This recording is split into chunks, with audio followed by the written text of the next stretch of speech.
la loi est violée. La lettre de la loi est violée. Et nous sommes tous en train d'évoquer tout ce qui pourrait être fait. Et moi, je vous dis, nous sommes à quelques mois d'une élection présidentielle.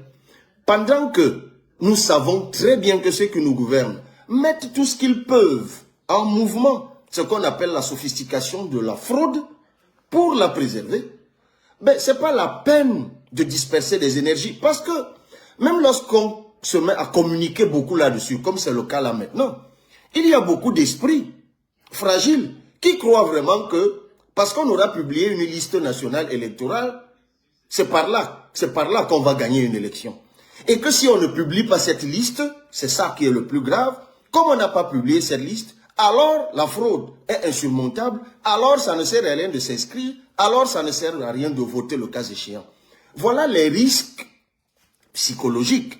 Je vous ai dit tout à l'heure que moi, ce qui me préoccupe, depuis 2017 que je suis dans l'espace politique, c'est le verrou psychologique. Et souvent, j'ai découvert, et j'y ai participé pendant longtemps, je n'ai eu de cesse de faire mon mea culpa là-dessus, chaque fois que nous répandons dans l'opinion le caractère insurmontable de la fraude électorale, contrairement à ce que nous pensons, ça affaiblit les gens, ça affecte les gens. Que c'est bien de se battre pour une candidature unique de l'opposition, mais avant de penser à l'unité des candidatures, pensons déjà à l'unité d'action, à l'unité de stratégie. Qu'est-ce qui nous empêche, nous, partis d'opposition, de nous mettre ensemble, de nous organiser pour faire ces vérifications commune par commune? Rien ne nous en empêche. Et c'est à cette responsabilité individuelle que moi j'appelle. Maintenant, pour sortir de là, faisons une petite étude comparative. Et je crois qu'hier encore on a abordé la question. Posons donc une question toute simple.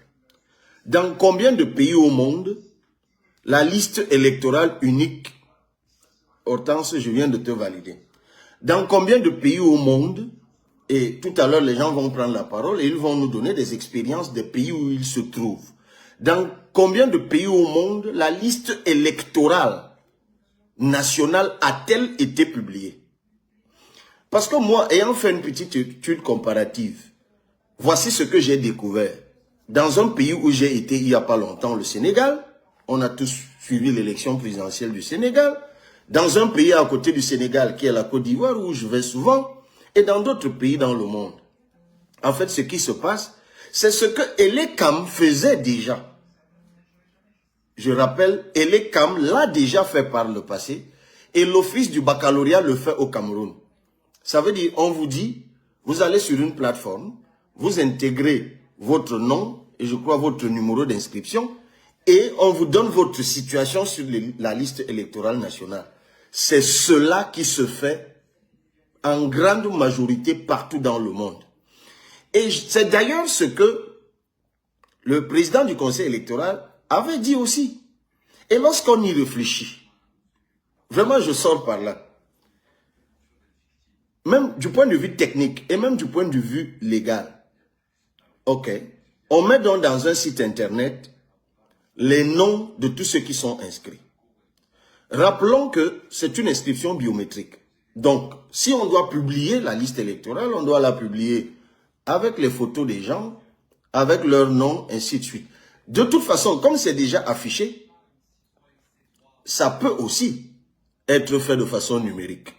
Mais reconnaissons quand même que c'est beaucoup plus fastidieux. Et même du point de vue de la légalité, on pourrait trouver des choses à dire. Mais de toute façon, la loi demande de le faire, donc il faut le faire. On n'est pas là pour justifier la violation de la loi.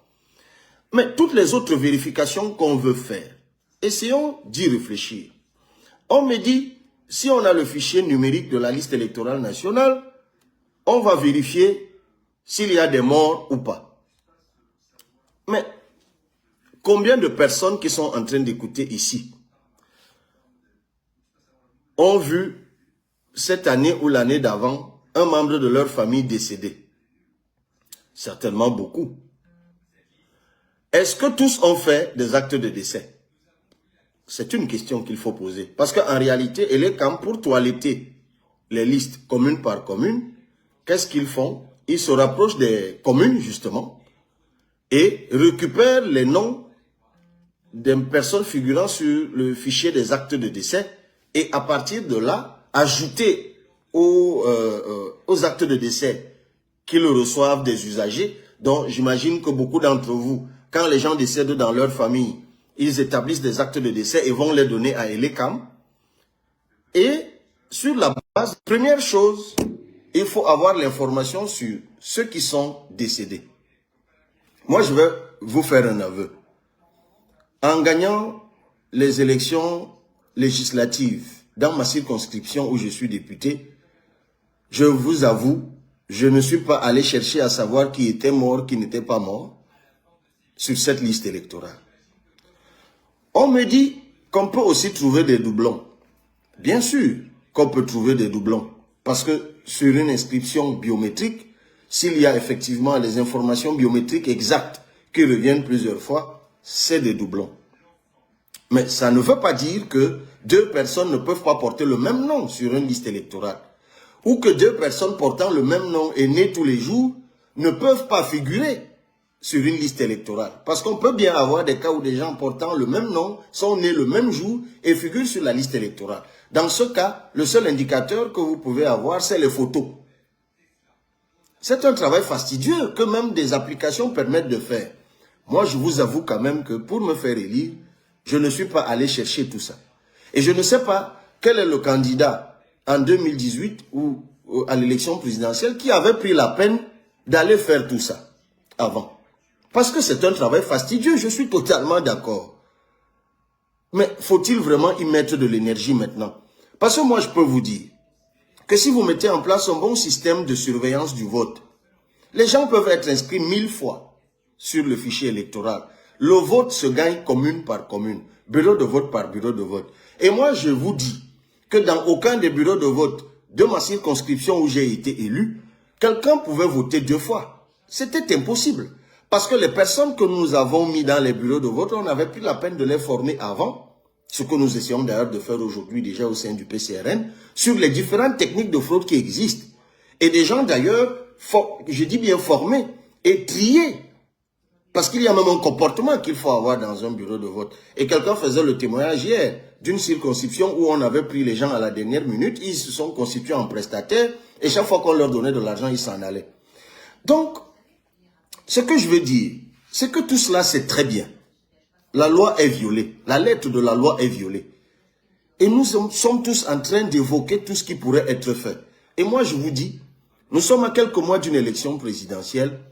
Pendant que nous savons très bien que ceux qui nous gouvernent mettent tout ce qu'ils peuvent en mouvement, ce qu'on appelle la sophistication de la fraude, pour la préserver, ben, ce n'est pas la peine de disperser des énergies. Parce que même lorsqu'on se met à communiquer beaucoup là-dessus, comme c'est le cas là maintenant, il y a beaucoup d'esprits fragiles qui croient vraiment que, parce qu'on aura publié une liste nationale électorale, c'est par là qu'on va gagner une élection.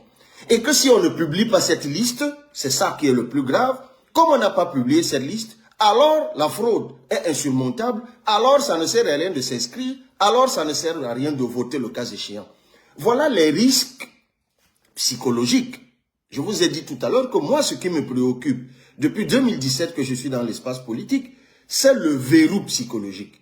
Et souvent, j'ai découvert, et j'y ai participé pendant longtemps, je n'ai eu de cesse de faire mon mea culpa là-dessus, chaque fois que nous répandons dans l'opinion le caractère insurmontable de la fraude électorale, contrairement à ce que nous pensons, ça affaiblit les gens, ça affecte les gens.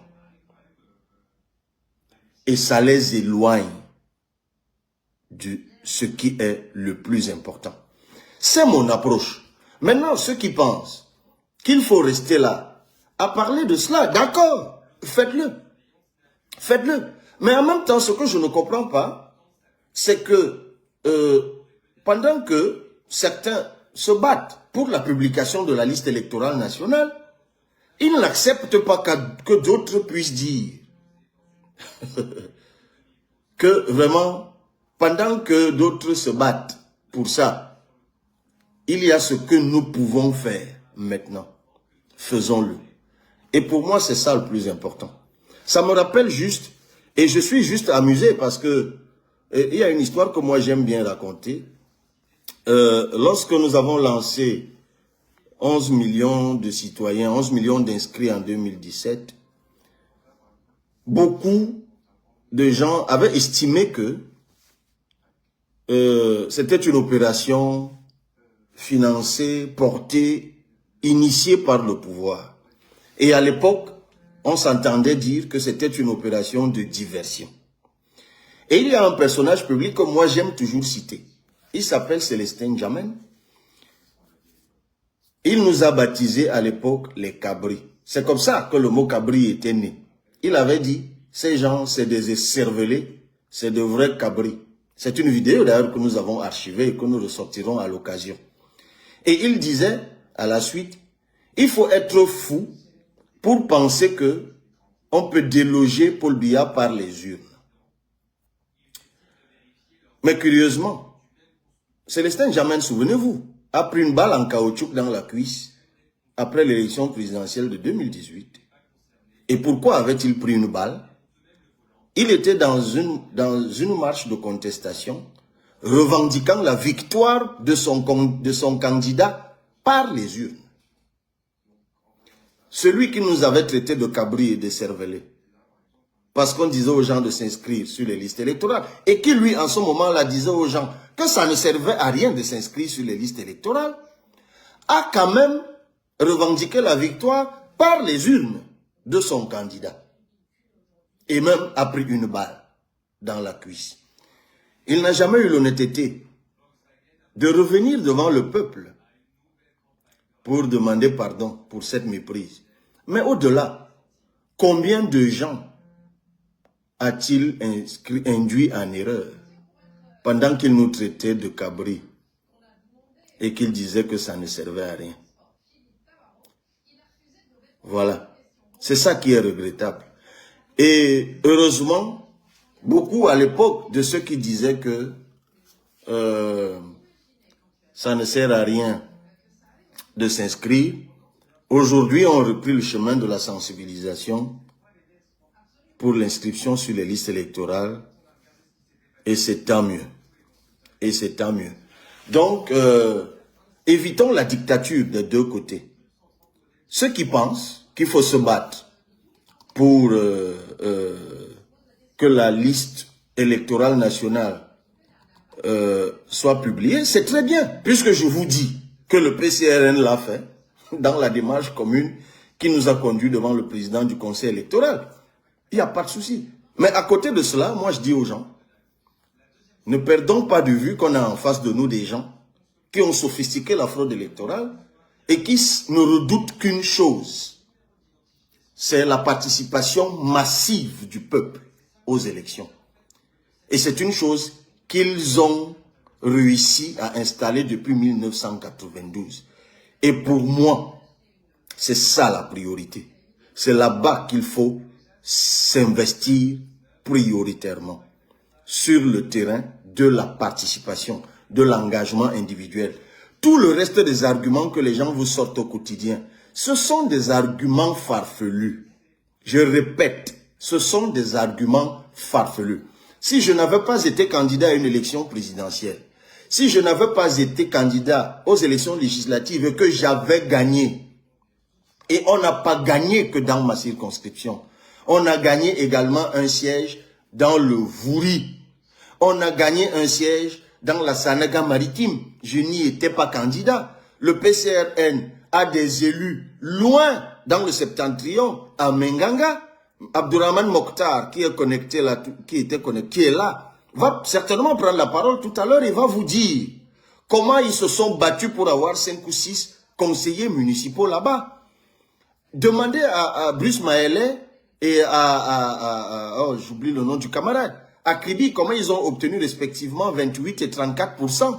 Demandez aux camarades de Kaikai comment ils ont obtenu 45 ou 46% au municipal.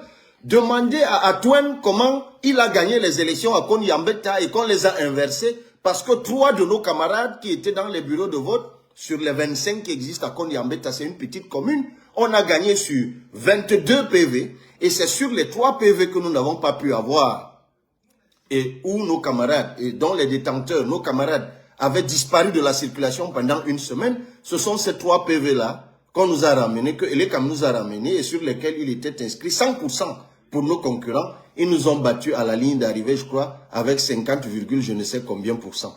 Voilà la vérité. C'est pour ça que je vous dis que tout le reste est farfelu. Lorsque des gens, dans un bureau de vote à Douala, un de nos camarades nous ramène le PV à l'élection présidentielle sur lequel il est inscrit que j'ai 0%, 0%. Alors que lui, il dit avoir été dans le bureau de vote de 8h à 18h. Simplement parce qu'il a pris de l'argent à un moment de la journée.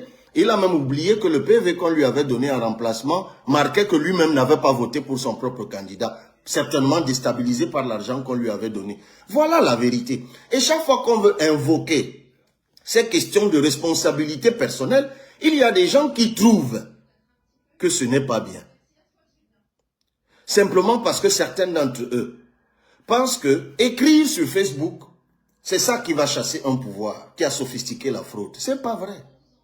Bavardez comme vous voulez. Si vous n'êtes pas inscrit sur les listes électorales, ça ne sert à rien. On se prévaut tous d'une diaspora énorme. Ils ne sont pas inscrits sur les listes électorales. D'ailleurs, maintenant qu'ils ont senti qu'il y avait un engouement, ils ont même créé un autre truc depuis l'an dernier, où on demande maintenant aux gens de justifier leur présence à l'étranger pour s'inscrire sur les listes électorales. Ce qui participe de ce que j'appelle la sophistication de la fraude. Et moi, je dis à ceux qui sont dans la diaspora, c'est bien d'envoyer de l'argent au pays, notamment pour ceux qui sont dans des diasporas où ils envoient de l'argent au pays. Demandez à ceux à qui vous envoyez de l'argent de s'impliquer pour le changement. Parce que le jour où le changement arrive, vos charges s'allègent. Donc cette question, elle est fondamentale. La question de la responsabilité individuelle, de l'implication individuelle. Je vous dis, je le répète, tout ceci est enregistré, montrez-le à qui vous voulez. Les arguments, la plupart du temps, qui sont développés par des gens, sont des arguments farfelus. J'ai gagné, moi, une élection.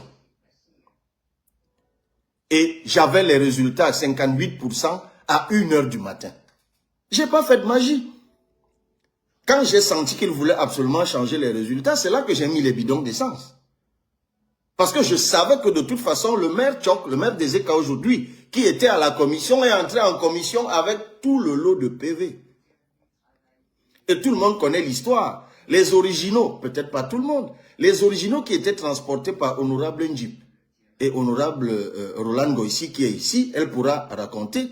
On a envoyé une voiture les agresser entre Ezeka et Boumiebel. Ce qui les a sauvés, c'est un coup de hasard, c'est une crevaison à la sortie d'Ezeka. Parce qu'un des policiers du commissariat spécial qui les appelle, qui appelle Roland et lui demande où elle est, en lui disant de faire très attention parce qu'il y a un véhicule qu'on a mis à leur trousse qui doit les rattraper dans un bosquet avec des gens armés qui doivent les agresser, arracher les originaux des PV. Parce que dès qu'on est dépourvu des originaux des PV, ils peuvent donc fabriquer des PV qu'ils vont emmener en commission qui porteront des résultats différents des originaux que nous on avait. Parce que Tchok y était allé avec des photocopies. Et ils savent que dès que vous n'avez plus les originaux, vous pourrez toujours brandir un document, on vous dira que c'est vous qui l'avez fabriqué parce que voilà les originaux. Et il y a tellement à dire sur cette affaire-là. Parfois on se demande même, si plein de gens qui parlent de changement tous les jours veulent le changement. Alors c'est ma théorie, c'est mon postulat, c'est ma posture. Vous voulez le changement, vous devez vous impliquer pour le changement. On ne délègue pas le changement. On ne laisse pas aux autres le travail du changement. Ça s'impose à chacun d'entre nous. Une fois que je l'ai dit sur cette question des écueils aux inscriptions sur les listes électorales, je laisse la parole. William, je ne sais pas si c'est moi qui passe la parole, mais je vois déjà Jean Crépin qui est là et le riche qui sont là. Peut-être qu'ils vont déjà prendre la parole le temps qu'on fasse monter les autres.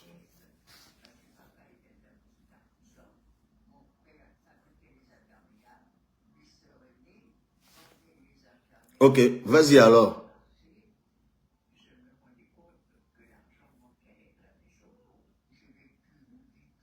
Ok. Ok. Je fais quoi? Oui. Plus. Oui. Modérateur.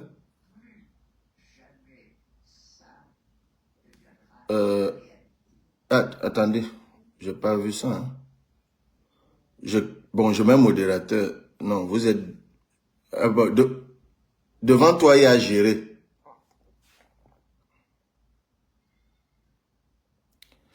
Alors, oui, mais chez moi, tout est validé. Hein. Paramètres des commentaires, c'est activé.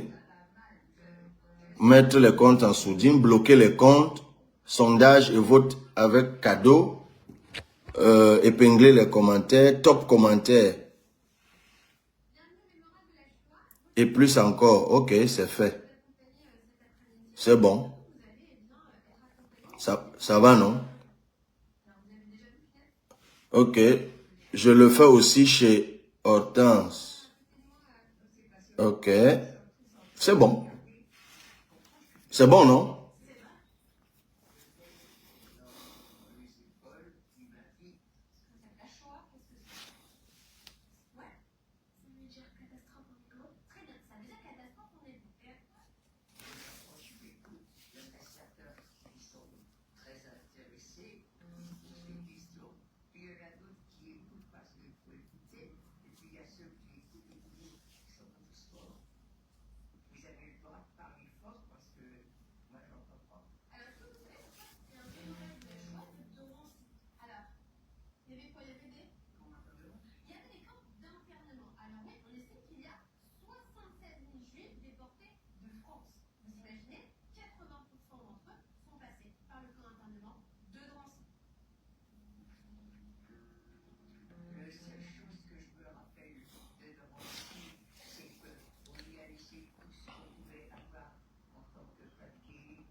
Oui, parce que je le vois en haut.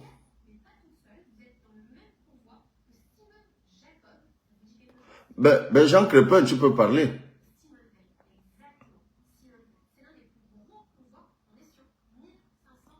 Bonsoir, gars.